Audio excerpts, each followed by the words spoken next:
Bismillahirrahmanirrahim. Assalamualaikum warahmatullahi wabarakatuh. Alhamdulillahirabbil alamin wassalatu wassalamu ala asyrofil anbiya wal mursalin wa ala alihi washabihi ajmain. Rabbi shrah li sadri wa yassir li amri wahlul 'uqdatam min lisani yafqahu qawli. Allahumma akhrijna min dzulumatil wahmi wa akrimna bi nuril fahmi wa ahsin akhlaqana bil hilmi waj'alna mimman yastami'una al-qawla fayattabi'una ahsanah. Subhanaka la ilma lana illa ma 'allamtana innaka antal alimul hakim. Wa ba'du.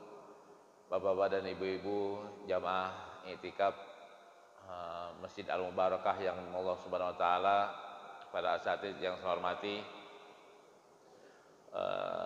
teman-teman DKM yang saya hormati. Alhamdulillah kita malam ke-21 ini bisa duduk di i'tikaf di sini, dan alhamdulillah juga tidak ada larangan secara resmi ya. Sekalipun tidak dianjurkan, tapi tidak ada larangan secara resmi. Saya biasanya 25-27 ngisi di Istiqlal, di Al-Azhar, ngisinya cuma tarawihnya doang, nggak ngisi i'tikafnya, karena memang belum ya. Nah, hari ini i'tikaf saya dapat 2 undangan doang, di sini sama di Kelapa Gading. Biasanya banyak, ini dua undangan aja. Mudah-mudahan langkah kita di Allah Subhanahu wa taala dan masjid-masjid yang belum mengadakan i'tikaf, mudah-mudahan jamaahnya i'tikafnya di rumah tetap bisa mendapatkan pahala Lailatul Qadar. Amin amin ya rabbal alamin. Jamaah sekalian, temanya apa yang akan saya bahas di kesempatan ini? Ini tema ada perintah, anjuran, sekaligus harapan. 3 hal ini. Ini kalau misalnya kita amalin, diperintahkan iya, dianjurkan iya, jadi harapan kita juga iya.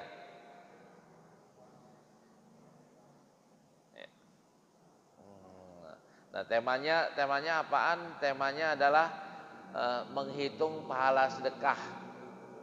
Pahala sedekah di bulan Ramadan. Kenapa kok menghitung pahala sedekah di bulan Ramadan? Bulan Ramadan kan dikatakan sebagai syahrus shadaqah, bulannya sedekah. Dan Rasulullah paling banyak sedekah ya di bulan Ramadan. Paling banyak sedekah, dan para sahabat juga itu paling banyak sedekah di bulan Ramadan. Di Saudi juga, kalau kita nih i'tikaf di Masjid Haram atau di Masjid Nabawi, mojok aja, pegang tasbih, pegang Quran, taruh buku, taruh kitab, insya Allah ada orang mampir ngasih 100 real. Satu orang mampir 100 real, ada yang mampir ngasih 500 real. Jadi kalau misalnya 10 orang mampir aja sehari udah udah 1.000 real, udah 2.000 real itu. Nah kalau misalnya 10 hari umroh, pulang modal itu.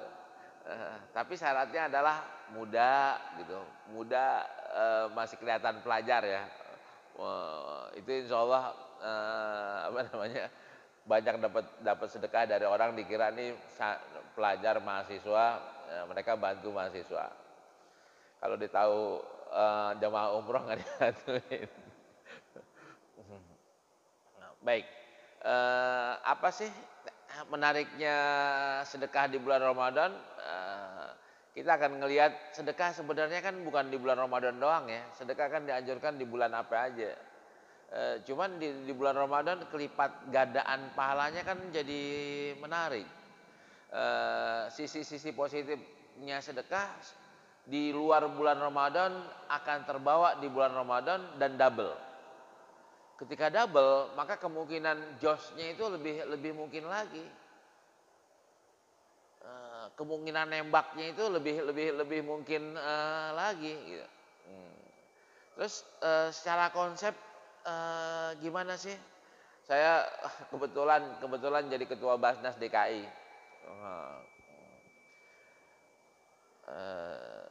Orang Indonesia ada kenal zakat atau enggak? Mungkin 70% itu kenalnya cuma zakat fitrah. Zakat mal belum kenal. Ketika ditanya, Bapak udah ngeluarin zakat, udah bayar zakat, udah. Kapan? Itu di akhir Ramadan berapa duit? 50.000 kali berlima sekeluarganya atau kali berenam jadi 300.000. Berarti Bapak udah ngeluarkan zakat? Udah. Padahal kan zakat kan ada zakat fitrah, betul. Ada zakat mal. Zakat fitrah kan cuma segitu doang tuh. Sekeluarga walaupun rumahnya segede apa, mobilnya sererodan, keluarnya cuma 250.000 doang, Wak. Tapi kalau misalnya zakat mal, ya boleh jadi 10 juta, boleh jadi 20 juta, boleh jadi 200 juta, tergantung berapa jumlah uangnya. Kan seperti itu. Akibatnya apaan? Potensi zakat nasional yang 250 triliun itu terkumpul cuma 11-12 triliun. Baru rakor saya sebulan yang lalu.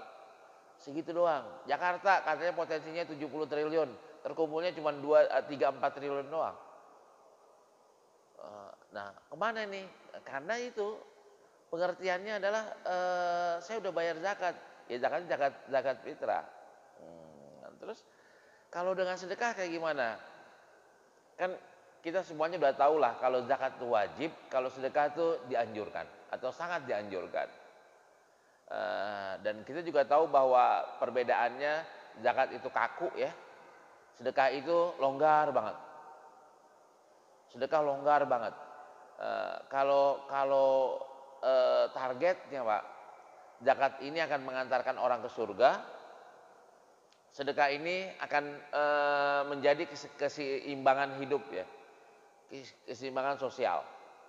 Ini sedekah. Kenapa kayak begitu? Zakat kan saya punya duit 1 miliar. Berapa zakat yang harus bayar? 25 juta. 25 juta doang. Terus kalau sedekahnya terserah saya. Boleh 100.000 doang, boleh 100 juta, boleh 500 juta. Kalau zakat nggak boleh diminta kecuali setahun sekali doang. Kalau sedekah kapan aja bisa, di mana aja bisa, jumlahnya berapa aja dan fleksibel banget. Nah, mana yang dianjurkan oleh Rasulullah? Tadi zakat diwajibkan, sedekah dianjurkan. Pahalanya gedean mana? Kadang-kadang Pak, gedean sedekah. Kenapa? Bukannya wajib itu pasti lebih gede? Kan dia cuma setahun sekali doang. Kalau sedekah kan setahun bisa 100 kali. Kalau 100 kali kan bisa lebih gede dibanding apalagi jumlahnya juga kan bisa lebih gede dibanding zakat. Tadi tuh kalau saya jadi panitia zakat, ada orang punya 1 miliar, berapa zakatnya? Saya akan bilang 25 juta. Saya bayar 30 juta, enggak, saya terima cuma 25 juta. Yang 25 jutanya lagi bukan zakat, 5 jutanya lagi bisa jadi sedekah ya, jadi sedekah. Nah tapi kalau Bapak mau sedekah, mau 500 juta juga nggak apa-apa, walaupun punya duit cuma 1 miliar. Nah ini bedanya. Lantas kalau pendekatan Rasulullah kayak gimana? Rasulullah itu menganjurkan dan mengamalkan. Menganjurkan sedekah dan mengamalkan sedekah. Walhasil beliau menjadi contoh terbaik dalam melaksanakan sedekah. Nah, ketika menganjurkan ada 2 pendekatan. Kepada umatnya menganjurkan, kepada sahabatnya mendorong. Kalau mengamalkannya ada 2 pendekatan juga. Selalu memberi dan tidak pernah menolak. Rasulullah nggak pernah menolak ketika diminta sedekah. Kalau beliau punya nggak pernah menolak, kecuali beliau nggak punya, baru menolak. Nah, yang keduanya tidak pernah menunda. Bedanya sama kita apaan? Pak, sedekah Pak, ntar akhir bulan atau ke awal bulan. Ntar kalau kontrakan udah bayar, nah, kalau kontrakan bulanannya bayar, ntar dah kontrakan yang tahunan dah, biar enakan banyakan. Kan alasan kita ada ya untuk menunda-nunda kan, ada nunggu THR dah. Ya THR-nya tunjangan nggak dapat, ini nggak dapat, THR-nya dikit, nggak jadi dah. Ketika kita bilang ntar seminggu lagi, maka seminggu itu kesempatan setan untuk menggoda kita kan seminggu, Pak. Ketika tawaran untuk sedekah datang, kita tunda nih, entah sehari, entah seminggu, kita bilanglah seminggu ya. Maka setan punya kesempatan untuk menggoda kita kan seminggu. Bisa gak gagal kita sedekahnya? Bisa. Karena kesempatan setannya seminggu. Kalau Rasulullah menunda gak? Enggak. Begitu ada kesempatan, begitu mungkin langsung beliau bertindak.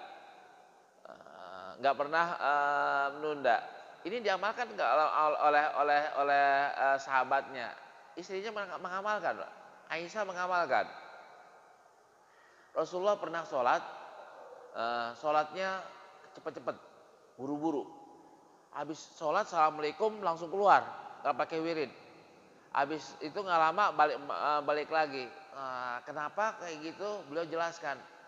Saya ada titipan sedekah yang harus saya keluarkan. Saya nggak mau tunda-tunda. Saya takut meninggal ini belum terlaksana. Ya Allah ya Rabbi, jawabannya kayak gitu, Pak. Mempercepat sholat nggak pakai zikir gitu. Pulang dulu, menyelesaikan baru ini. Nah, kalau Aisyah ceritanya kayak gimana? Aisyah kan rumahnya beliau kan kuburannya Rasulullah kan. Kan makamnya Nabi kan di rumahnya Aisyah.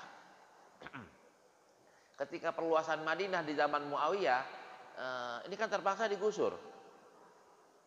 Makam rumahnya Aisyah masuk jadi bagian dari masjid. Ketika masuk bagian masjid, Muawiyah menghargai rumahnya Aisyah dengan harga yang bagus. Gusurannya Kuningan lah gitu. Gusurannya depan jalan, harganya nggak tahu lah berapa miliar kalau ukuran sekarang ya. Nah, apa yang terjadi seminggu kemudian, Mbak, setelah gusuran nih dibayar, seminggu kemudian ponakan jauhnya datang. Ponakan jauhnya datang, assalamualaikum Cing, waalaikumsalam. Cing kan habis gusuran, iya. Ayah kan ponakan nih, ayah orang miskin, bagi-bagi dong. Yang namanya habis gusuran, bahasa kita kan kayak gitu ya. Apa kata Aisyah? Ya lu dah datangnya gini hari sih. Datangnya gini hari, udah seminggu datangnya gini hari. Coba datangnya 3 hari yang lalu, 4 hari yang lalu, masih ada, sekarang udah habis. Kalau kita nih habis gusuran, habis jadi kontrakan, jadi ruko, jadi deposito, jadi tabungan, jadi kalau Rasulullah habis ya bener habis. Bahkan secara konsep Rasulullah pernah bilang begini, kalaulah aku punya segunung Uhud zahaban, segede gunung Uhud emas. Gunung Uhud tuh 17 km, Pak. Luasnya itu 17 km. Tingginya 300 meter. Tingginya bervariasi, paling tingginya 300 meter. Kira-kira kalau emas ditumpuk segitu berapa triliunnya? Apa kata Rasulullah? Aku nggak kepengen kecuali 2-3 hari setelah aku punya duit segitu, nggak ada sisanya kecuali 2-3 keping. Nggak ada sisanya kecuali 2-3 keping untuk bayar utang yang kelupaan. Ya Allah, jadi sedekahnya berapa, Pak? Segede gunung Uhud. Dan jaraknya berapa? 2-3 hari doang. Taruhlah kalau kita bilang meleset seminggu gitu. Di teks hadisnya 2-3 hari doang. Udah dihabisin buat sedekah. Nah, ketika Rasulullah menganjurkan, anjurannya keren nih. Sahabat didorong ya, ayo lu pada sedekah, ayo lu pada sedekah. Kan begitu anjuran Rasulullah. Sampai Rasulullah juga mendidik. Mendidiknya kayak gimana? Suatu ketika lagi di majlis taklim, ada rombongan dari kampung mana datang. Datang, Assalamualaikum ya Rasulullah, kami dari kampung ini udah 2-3 hari ini belum makan, berilah kami sedekah. Rasulullah kebetulan di rumahnya nggak ada apa-apaan. Nggak ada apa-apaannya, benar-benar kagak ada apa-apaan gitu. Bukan kayak kita ya, di kulkas ada ayam, beras masih seini. Enggak, ini nggak ada apa-apaan benar-benar. Lantas beliau ngelirik sahabat-sahabatnya, lirikannya jatuhnya ke Umar. Bahasa kita ini, Umar beresin dah, tolong beresin nih yang tamu. Umar gelagapan. Kenapa kok gelagapan? Karena di rumahnya nggak ada apa-apaan Pak, kecuali kurma yang sedikit banget, nggak cukup buat 2 orang aja, nggak cukup apalagi buat serombongan. Umar gelagapan, sampingnya Abu Bakar. Abu Bakar ngelihat Umar gelagapan, kenapa emang? Di rumah Anda nggak ada apa-apaan. Ntar Anda mau bawa ke masjid apaan gitu? Kata Abu Bakar, apaan? Udah lu pulang Mar, lu pulang, beres urusannya. Bandingkan antara keimanan Abu Bakar dengan keimanan Umar. Umar kan pakai logika matematika, 2 tambah 2, 4. 5 kurang 2, ya 3. Kalau Abu Bakar kan enggak. Abu Bakar pakai sami'na wa ata'na. Pakai iman. Pakai iman, udah beresin. Udah pulang. Apa yang terjadi di rumah? Ketika di rumahnya tadi ada sepiring doang, aslinya ada sepiring, tahu-tahu ada sekarung. Ini nggak ada di riwayatnya, saya tambahin sebagai pelengkap cerita. Ibarat kata dia nanya bininya dah, Umar nanya bininya, bini, ini siapa yang bawain? Nggak tahu tuh, tadi ada yang assalamualaikum, langsung bawain. Anaknya siapa? Nggak tahu anaknya siapa. Cuma assalamualaikum doang, naruh udah jalan. Ini kemungkinan kayak gitu, atau ada yang tahu udah ada di situ. Yang penting udah ada di situ. Kira-kira yang naruh siapa Pak? Yang bawain siapa? Kalau itu ditaruh yang naruh siapa? Kalau yang bawain siapa? Nah, inilah kekuatan Allah Subhanahu wa taala. Itu kan sama kayak Nabi Siti Maryam ya. Kullama dakhala 'alaiha Zakariyal mihrab wajada indaha rizqa. Setiap kali Nabi Zakaria masuk ke mihrabnya Siti Maryam, tahu-tahu udah ada nasi kebuli Pak. Hari ini nasi kebuli, besok nasi uduk, besok nasi ulam. Lah, anna laki hadza, dari mana ini? Kok apa kata Aisyah? Itu dari Allah. Allah memberikan rezeki, nggak usah pakai disuruh caranya kayak gimana. Kan begitu ya. Nah, ada lagi cerita yang lain yang modelnya kayak begini. Di perang Hondak, Jabir ibn Abdullah ngelihat Rasulullah kelaparan nih, karena perut beliau diganjal oleh 2 batu. Sahabat-sahabat Nabi pun banyak yang kelaparan karena perutnya juga diganjal sama batu. Melihat kayak gini, Jabir ngenes, minta izin, ya Rasulullah, kami pulang dulu. Itu waktu lagi kerja bakti gali parit ya, di perang Hondak. Pulang, nyampe rumah, nanya ke bininya, bini, ada apaan di rumah? Ada gandum seliter, sama apaan? Lauknya, itu anak kambing. Kalau gitu masakin dah, potongin, masakin. Saya kepengen ngundang Rasulullah bersama 2 orang atau 3 orang sahabat buat makan siang di rumah kita. Ya udah, sami'na wa ata'na. Ya, balik lagi Jabir ke ke ke galian parit. Ya Rasulullah, bini di rumah masak, ngundang antum sama 1-2 orang lah, 3 orang paling banyak buat makan siang di rumah. Kata Rasulullah, alhamdulillah kan diundang makan. Tolong sampaikan ke bini ente, jangan diapa-apain makanannya. Jangan pakai disiangin, tapi udah taruh di nampan aja udah begitu ya, ditumpuk begitu aja, jangan diapa-apain dulu. Terus ya baik kalau gitu. Jabir keluar, tahu-tahu abis begitu Rasulullah teriak ke para sahabatnya, wahai sahabat-sahabatku, orang Ansor dan orang Muhajirin, kita diundang sama Jabir. Kita diundang sama Jabir, Jabir pulang. Jabir teriak kepada bini, celaka bini, apaan? Apaan? Rasulullah ngajak serombongan. Gimana? Nasi kita kan cuma buat 3, 4, 5 orang. Rasulullah ngundang semua tuh. Bini bilang begini, bininya kayak Abu Bakar nih Pak. Tadi ada pesan nggak dari Rasulullah? Ada. Apa? Kalau ada pesennya jangan diapa-apain. Masakannya jangan apa. Kalau begitu beres. Kalau begitu beres. Beres. Datang Rasulullah sama rombongan colek nasinya 83 orang, riwayatnya 83 orang makan, Pak. Riwayat yang lain lebih daripada 100 orang makan. Habis makan masih ada sisanya. Rasulullah bilang kepada bininya Jabir, wahai istri Jabir, ini tolong kamu makan dan bagi tetangga yang udah berapa hari pada nggak makan. Nah ini bisa, ini kan Rasulullah Ustaz. Tadi Umar pakai dicolek atau enggak? Kan enggak. Kalau yang Jabir kan pakai dicolek sama Rasulullah. Kalau Umar kan enggak.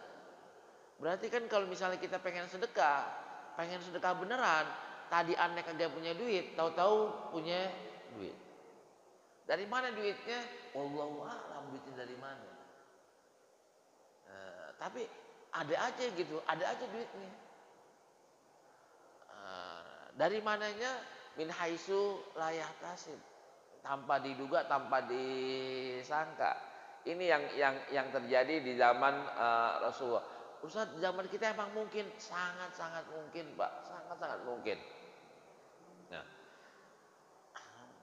lantas manfaat sedekah, apaan aja manfaat sedekah? Saya bagi dua, ada manfaat rohani, ada manfaat ekonomi. Ada manfaat rohani, menghilangkan rasa dengki dan iri. Kita sedekah, tetangga jadi nggak iri, tetangga jadi nggak dengki. Tapi kalau kita kaya sendiri, insya Allah tetangga dengki, tetangga iri. Tapi kalau kita sering berbagi, insya Allah enggak. Terus mendatangkan rasa cinta, itu pasti. Kita sering sedekah, itu akan mendatangkan rasa cinta dari orang ke kita. Yang berikutnya berpahala besar. Pahalanya berapa? Minimal al-hasanatu bi asyri amsalihha. Minimal 10 kali lipat. Kalau kepengen lebih lagi, pahalanya berapa? Masalul ladzina yunfikuna amwalahum fisabilillah kamatsali habbatin ambatat sab'a sanabila. Bisa 7 kali 10 sama dengan 700, Pak. 7 kali 100 ya sama dengan 700 kali lipat. Udah kayak gitu masih ditambahin lagi. Wallahu yudhaifu liman yasha. Bisa ditambahin menjadi 1000, bisa menjadi 2000 liman yasha. Terserah Allah berapa iniannya. Berapa tambahannya. Bisa kayak begitu. Bisa gede banget. Walhasil bisa lebih besar daripada zakat saya tadi bilangnya. Kadang-kadang bisa lebih besar daripada zakat. Contoh gini, Pak. Kita sedekah nih. Ada orang tabrakan atau tetangga kita mau ngelahirin ke dokter, perlu duit, kita kasih 200.000. Itu kira-kira pahalanya gedean mana sama zakat kita kemarin? Mungkin gedean 200.000 kali, Pak. Mungkin ya, gedean 200.000. Karena kenapa? Lagi sangat membutuhkan.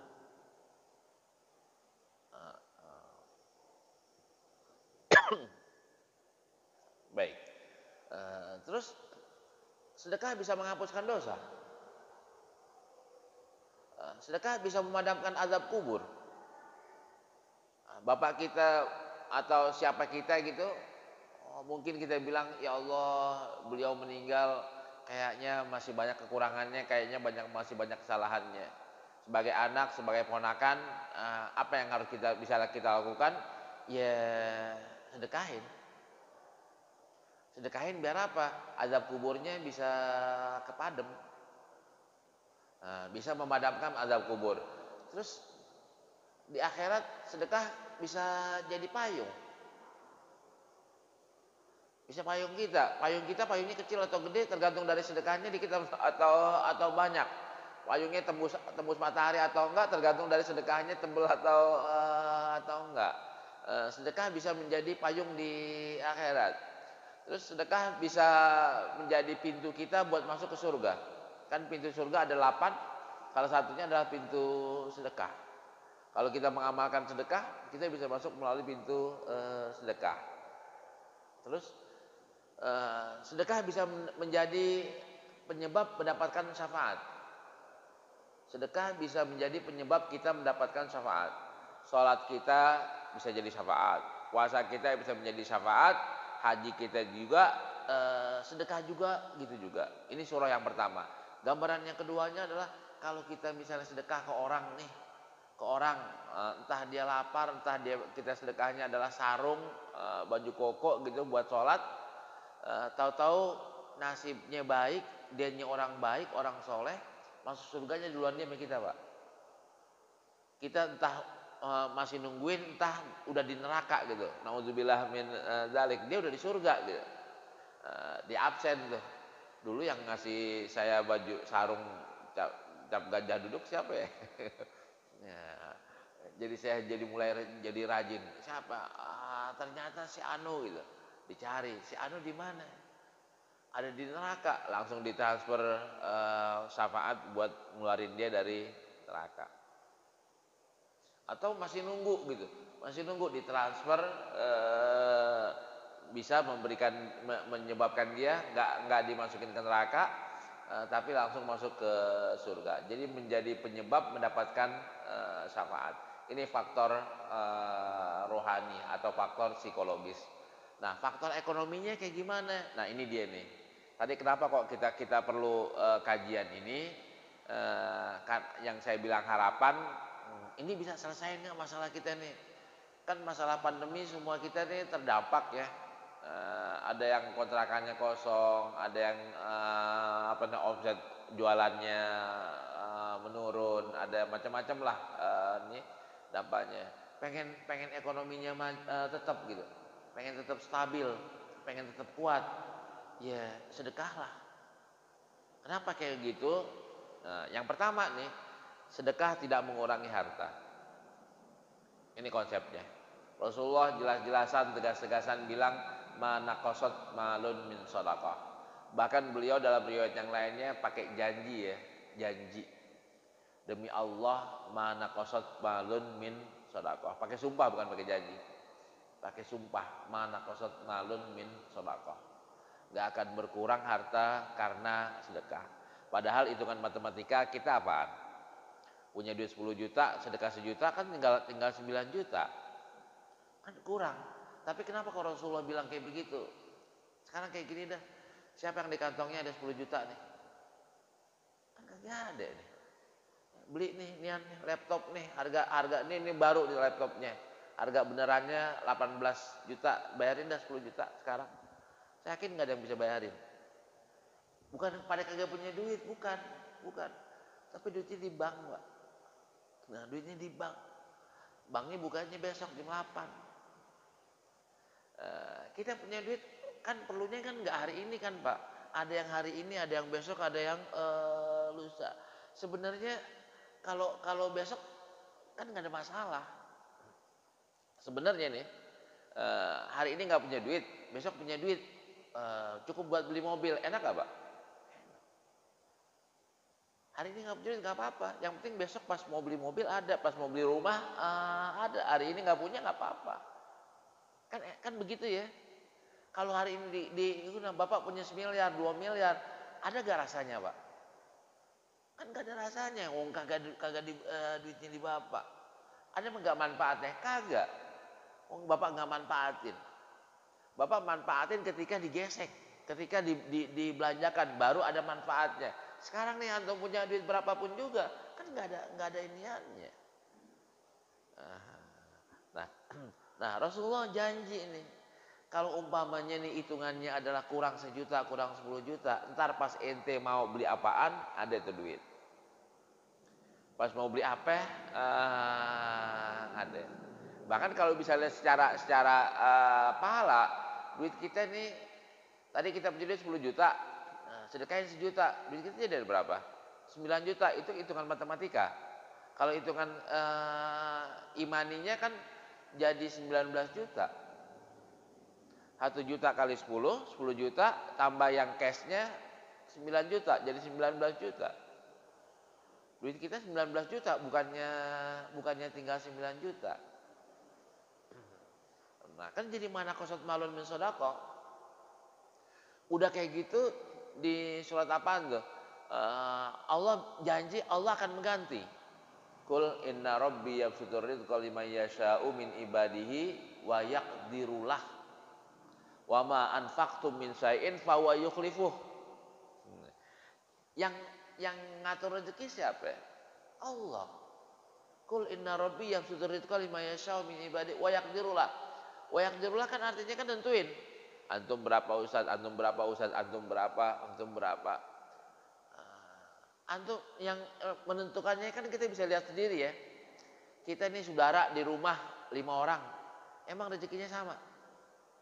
Padahal kan brojolnya dari rahim yang sama, bapaknya sama, ibunya sama, sekolah SD-nya sama, madrasahnya sama, tapi rezekinya beda. Abangnya banyakan belum tentu. Yang bontot banyakan enggak, belum tentu. Yang cakepan banyakan enggak, yang putih banyakan enggak juga, yang hitam banyakan enggak juga. Enggak ada kaidah ya yang hitam banyakan, yang putih dikitan atau sebaliknya, enggak ada. Karena kenapa? Allah yang menentuin. Ada yang abangnya banyakan, ada yang adiknya banyakan. Allah yang nih. Nah kalau misalnya Allah yang nentuin, kenapa kita nggak senggol Allah aja?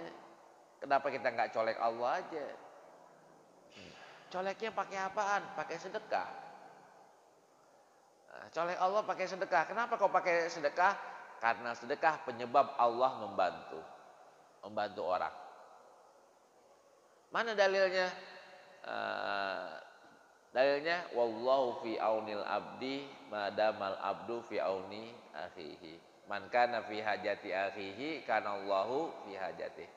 Barang siapa menolong hajatnya, memenuhi hajatnya seorang, maka Allah akan memenuhi hajatnya dia. Allah akan selalu menolong seorang hamba selama hamba itu menolong hamba Allah yang lain. Nolong orang paling gampang pakai apaan? Kan pakai duit, pakai sedekah. Sedekah itu kan emang ya, sedekah boleh pakai senyum, boleh pakai ide, boleh pakai pikiran, boleh pakai jasa tenaga, boleh pakai uang. Yang paling umum adalah pakai uang, pakai duit. Jadi pengen dikasih duit sama Allah, dikasih rezeki yang luas sama Allah, ya bantuin orang. Bantuin orang pakai apa? Pakai duitnya, pakai sedekah. Itu niatnya. Nah, ketika wama anfaqtum min syai'in fa yukhlifu, ketika Allah menggantinya kan nggak pernah satu sama dengan satu, Pak. Dalam konsep Allah kan nggak ada satu sama dengan satu.